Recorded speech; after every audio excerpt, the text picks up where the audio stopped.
Oke, Assalamualaikum warahmatullahi wabarakatuh. Waalaikumsalam. Alhamdulillah di podcast hari ini bersama Samsud Consulting. Kita di hari Sabtu juga ini ya.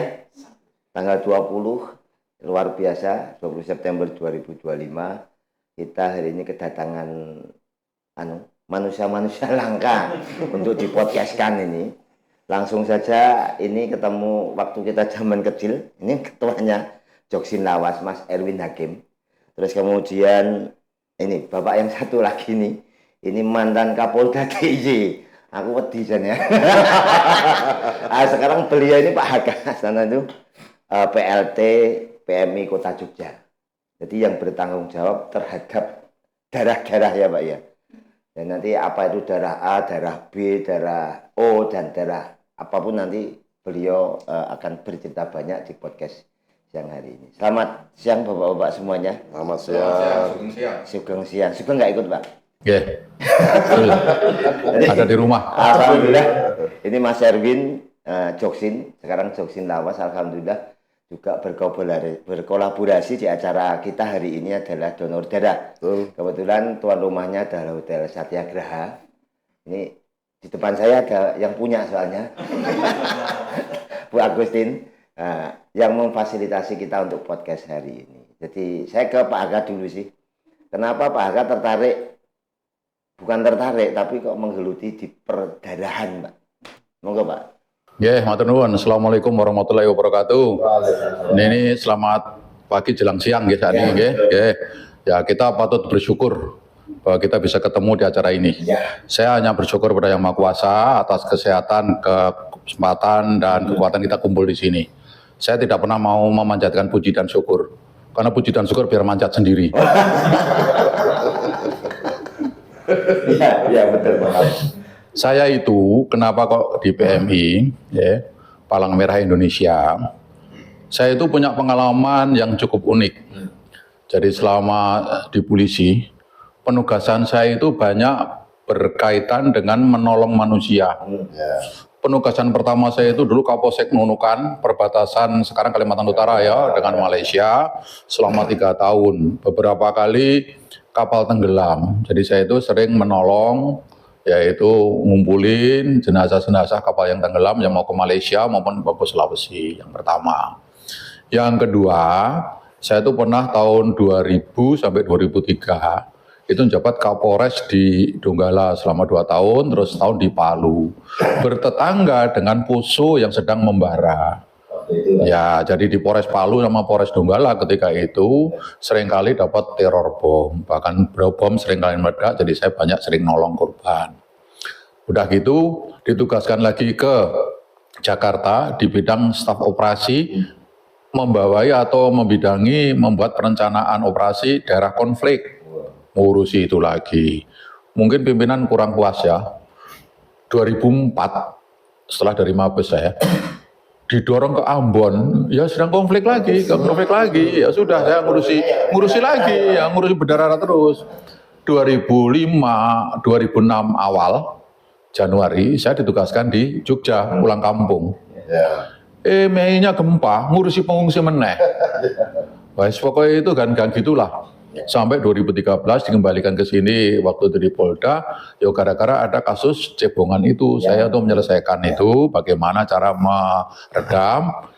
Pertengahan Gunung Kelut dikirimi abu dari sana, ngurusi meneh gitu loh. Jadi saya banyak ngurusi pengungsi, sehingga suka tidak suka, saya itu sudah sering ada di situ ternyata. Makanya begitu saya selesai pensiun tahun 2015.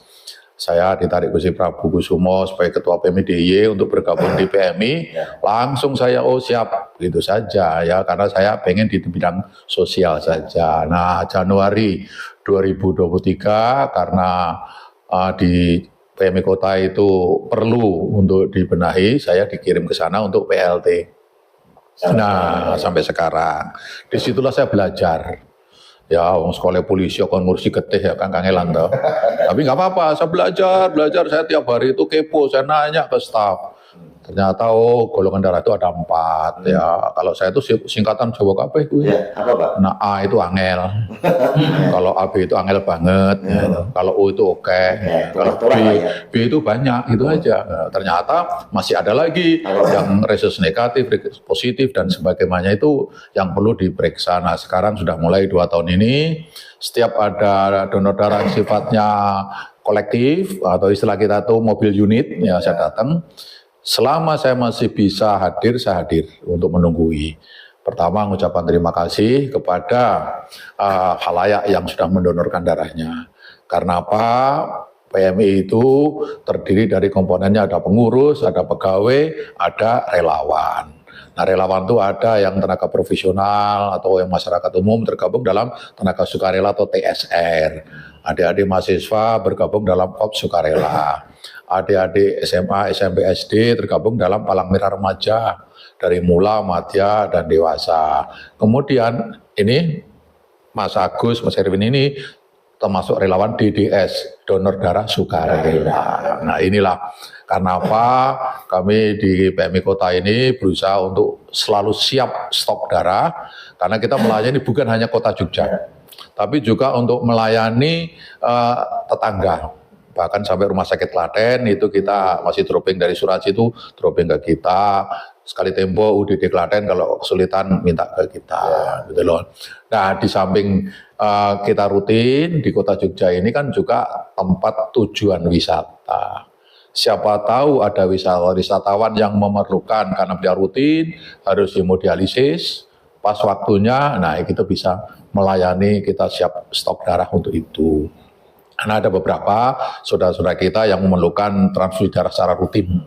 Nah inilah kita harus siap, jangan sampai nanti kosong. Ya, jadi kalau kita itu kalau stok darah itu tipis, itu khawatir kita masih bisa melayani enggak gitu. Tetapi kalau stok banyak, kita berpikir, wah nanti jangan sampai nanti expire karena ada waktunya. Kalau trombosit itu 5 hari harus sudah tidak bisa dipakai. Kalau darah merah itu kurang lebih 30 hari. Nah inilah memanage inilah. Ya kadang-kadang pelaksana-pelaksana kan hanya bisanya ngambil, meriksa, menyiapkan. Nah kita sebagai pengurus ini harus bisa mengelola, memanage, jangan sampai kebanyakan, jangan sampai kurang juga jangan sampai. Ngono kira-kira nggih.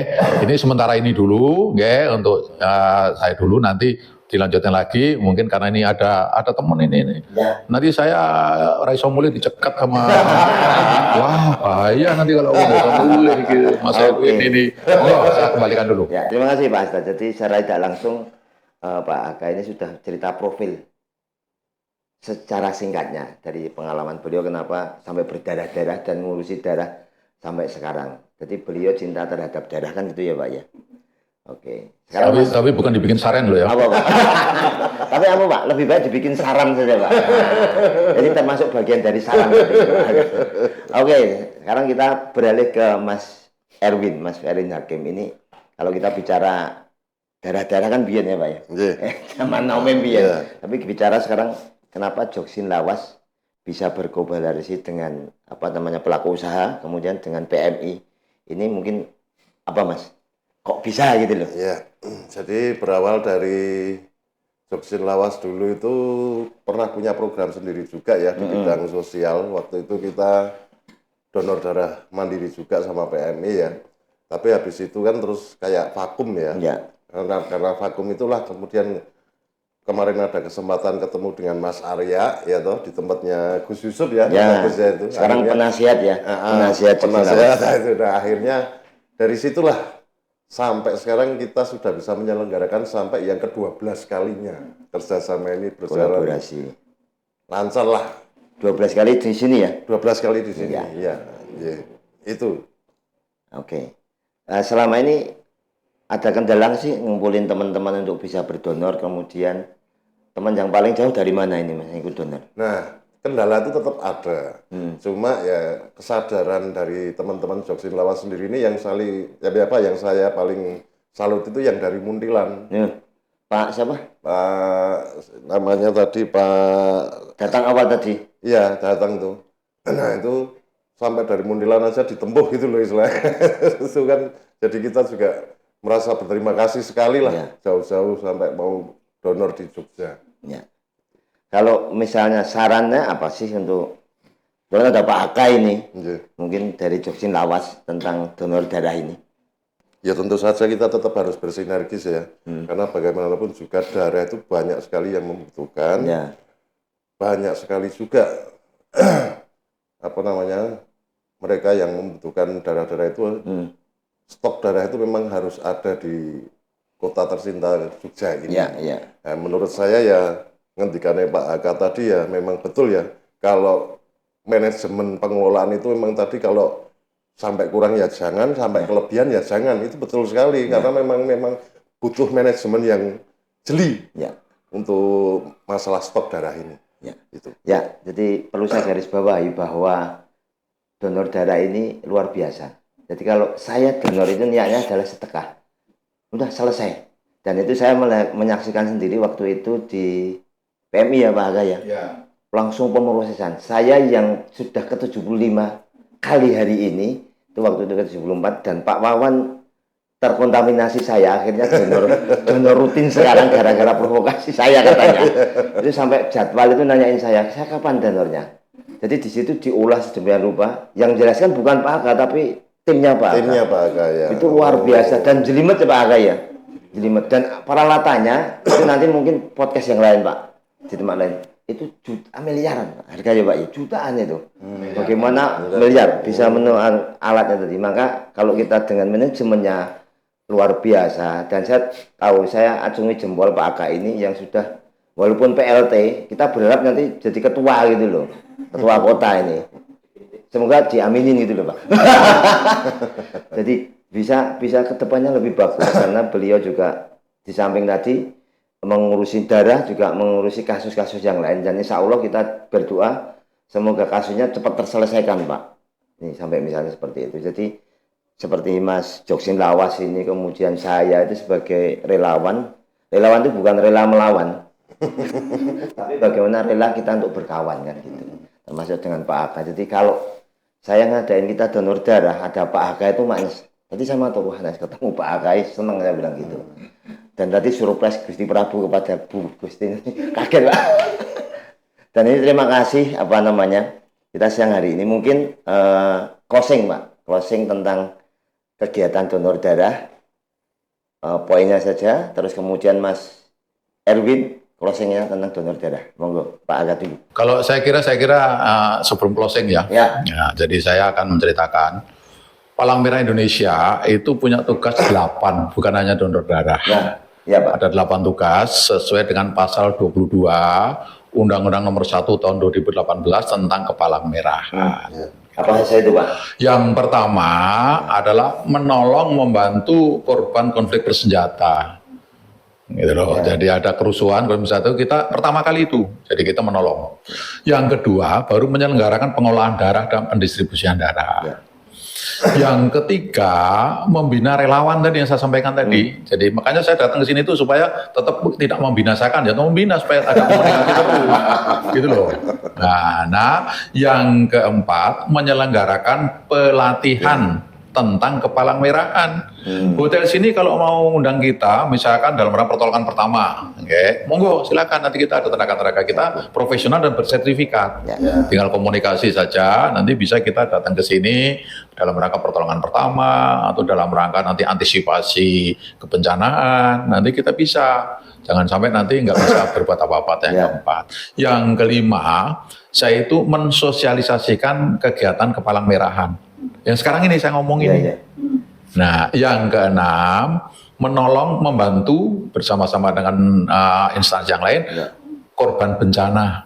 Jadi menolong korban bencana. Ada bencana tadi, bukan bencana alam, loh, bencana. Kecelakaan lalu lintas mintanya ke kita kok. Ada bencana. COVID, kita juga bergerak, itu kan bencana juga, bukan bencana alam itu kan. COVID kan bukan bencana alam.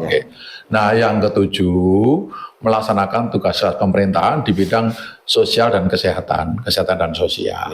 Gitu. Nah, yang kedelapan, melaksanakan tugas lain dari pemerintah yang bersifat kemanusiaan. Contoh, ya, ketika waktu itu Timur itu tahun itu kita menemukan orang-orang yang terpisah, keluarga yang terpisah. Itu kan kemanusiaan. Ya. Jadi orang nggak tahu ini siapa-siapa, kita melacak untuk mencari menemukan keluarganya. Itu salah satu tugas dari Palang Merah. Nah, itulah jadi 8 ini sebetulnya. Salah satunya adalah donor darah tadi. Jadi kita ada 8 Mas ya untuk masyarakat supaya tahu. Nah, inilah kita siap sehingga Palang Merah Indonesia Kota Yogyakarta ini tidak punya kantor. Kita nggak punya kantor, punyanya markas. Oh, betul. Kalau kantor ada tutup. Kalau markas nggak tutup 24 jam. Gitu loh. Pelayanan darah 24 jam. Posko 24 jam. Jadi ada yang jaga. Makanya ada markas TNI, markas Polri kan 24 jam. Orangnya yang gantian. Nggak mungkin saya bisa Mas Agus bisa nggak melek sak jam? Enggak, Pak. Jam beker kan Raiso, ya kan? Jam tangannya Raiso jam beker kan? Melek sak jam ya kangelan gitu. Iya betul, Pak. Itu, nah itulah maka di samping gitu yang donor darah sukarela tadi, mari kalau mau bergabung dengan kami di TSR Tenaga Sukarela, itu profesional-profesional monggo, ada di bidang podcast lah, nanti membantu kami dalam rangka mensosialisasikan kegiatan Palang Merahan.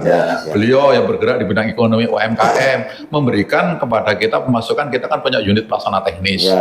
Ya seperti UDD kan UPT itu, terus ada klinik, ada apotek, ada apa, monggo kita bisa masuk ke Tenaga Sukarela itu dalam rangka membantu masyarakat ya bersama-sama dengan Palang Merah. Gitu loh. Nah, kemudian sedikit saya tambahkan tadi 17 September ini ulang tahunnya PMI ya tadi untuk PMI 1 itu 80 tahun. Sedangkan PMI DIY itu juga 80 tahun naik 29. Nah, 29 ini kita tandai dengan adanya jumpa gembira para PMR dan temu karya para tenaga sukarela di Turi, di Jakagarong. Ya, sana selama 3 hari, 27 pagi, siang pembukaan, Senin pagi, yaitu 29 penutupan. Sekaligus kita ada tugas untuk menyusun kembali pasal-pasal sejarah perjalanan 80 tahun Palang Merah Indonesia Yogyakarta ini yang tercerai-berai, supaya kita gabungkan dalam satu buku dengan judul Dasawindu. Ya, jadi Dasawindu dalam rangka menelusuri 80 tahun jejak Palang Merah Indonesia dari SMA Yogyakarta. Insya Allah 29 nanti pada saat penutupan akan kita launching. Ini udah naik cetak, kemarin sore SBN-nya udah terbit. Nah ini sudah mudah-mudahan 23 nanti udah siap kita distribusikan. Paling enggak bisa dipakai untuk para generasi muda, untuk bisa dibaca apa sih PMI. Sekaligus, ya saya rencana 230. Nah, untuk nanti saya kirim ke Palang Merah, Ketua Palang Merah se-Indonesia. Oke, dari provinsi nanti saya kirim. Nah, di samping anak-anak generasi muda tahu, ya yang lawas-lawas ini juga perlu tahu, kan belum tahu kan itu. Iya, lawas kan belum tahu, yang lawasan itu tahu nih, ya kan. Lawasan kan juga perlu tahu, gitu loh. Karena tadi Gusti Prabu saya sampaikan begitu ada pahlawan yang dimakamkan di Taman Makam Pusat Negara aja, beliau loh kok ada ya, ternyata ada. Waktu itu ikut berjuang bersama-sama mendampingi TKR karena maklumat dari Ngerso Dalumping Songo dan Pakolam ke-8. Nah, harapan saya, mari donor darah ini jadikan gaya hidup untuk hidup sehat. Ya, jadi gaya hidup sehat itu salah satunya itu. Karena nanti kalau sudah ada gaya hidup sehat, insya Allah lah kita bisa sehat. Kita bisa aktiviti yang lain itu tetap sehat walafiat. Kira-kira ngaten Mas Agus, kenapa kok beliau pakai belangkon? Apa, Pak? Sesuai namanya. Kenapa, Pak? Agak gundul sedikit. Iya, makanya ditutupin. Agus. Oke. Kalau dibuka memang gundul gitu. Mas Erwin, harapan dan apa, Mas? Monggo. Harapan saya lebih menekankan kepada ini ya. Setelah kerjasama donor darah yang kami jalin dengan Jokem ini, ternyata ada rintisan baru dari Satyagraha yang diadakan juga di sini. Keren Satyagraha ya, itu. Matur nuwun Satyagraha. Itu. Harapan saya juga nanti banyak pihak lain lah yang nanti juga mengadakan donor darah ini. Jangan pernah khawatir tentang donor darah, karena donor darah itu sehat buat kita. Itu aja dari saya. Oke. 3 kata untuk Satyagraha, Pak. Jadi saya sangat yakin karena ownernya Satyagraha ini, Ya. saya tidak asing lagi. Ya. Sejak tahun 60-an, 70 udah kenal saya. Ya Pak Umar Sambudi itu. Ya. Tetangga, nggak sampai 50 meter dari rumah. Oke. Dan Hotel Satyagraha ini tahun 95 sampai 98, tetangga saya. Saya tinggal di utara Iya, Jawa. gitu, Pak. Kan di utara jalan itu saya di rumah dinas itu, saya 3 tahun di situ. Berarti saya kan sering ke sini. Ternyata dipantau, Bu. Makanya begitu Satyagraha, saya semerintil datang. Jadi tolong Satyagraha pertahankan manajemennya, Ya. oke, bisa untuk melayani dalam rangka pelayanan prima. Ya. Pelayanan prima itu 3 kuncinya. Ya. Satu, pertama kita itu harus punya sikap, attitude. Kemudian kita punya attention, perhatian. Ya. Dan yang ketiga action, tindakan. Nah, jadi kita pertama kali senyum dulu, gitu loh. Sembalik Baru juga ya, istilahnya. baru monggo, baru kita action. Tapi jangan sendiri, nggak ada orang senyum sendiri, jangan. Nanti obatnya dikira habis, Pak. Nah, iya itu nanti, gitu. Bukan obatnya habis. Apa, Pak? Tanya, loh minum obat tadi malam, mau senyumnya baru sekarang. Jadi 3 kali tanya, Pak. 3 kali, Pak. Ya, 3 jadi kali. pertama kali pelayanan prima itu, Ya. yang pertama Prima, itu attitude, Ya. yang kedua attention, Ya. yang ketiga action, 3A. Oke. Sekarang gilirannya Ketua Josin Lawas. Monggo, Mas, untuk Satyagraha. Ya. Mas Erwin. Ya itu tadi sudah saya sampaikan tadi kan. Keren banget. Oh, Mau apa namanya? Kepanggonan Tinggu ini. Apa namanya? Donor darah ketempatan itu. Nah itu. oke. Terima kasih. Saya kira luar biasa tamu-tamu kita ini. Terima kasih, Pak Aga. Pokoknya sampai jumpa untuk donor darah berikutnya di broadcast yang sama. Sesuai namanya, Apa? Satyagraha, Ya, tempat untuk bersetia. Ya, Oh, bersetia ya, Pak, ya? Kesetiaan mengabdi kan. Oh, Graha itu kan oke. tempat kan. Ya. gitu. Terima kasih dari saya. Kalau ada salah-salah, mohon maaf. Kupat di Bumi Santan menawi lipat nyun pangapunten. Assalamualaikum warahmatullahi wabarakatuh. Waalaikumsalam. Waalaikumsalam warahmatullahi wabarakatuh.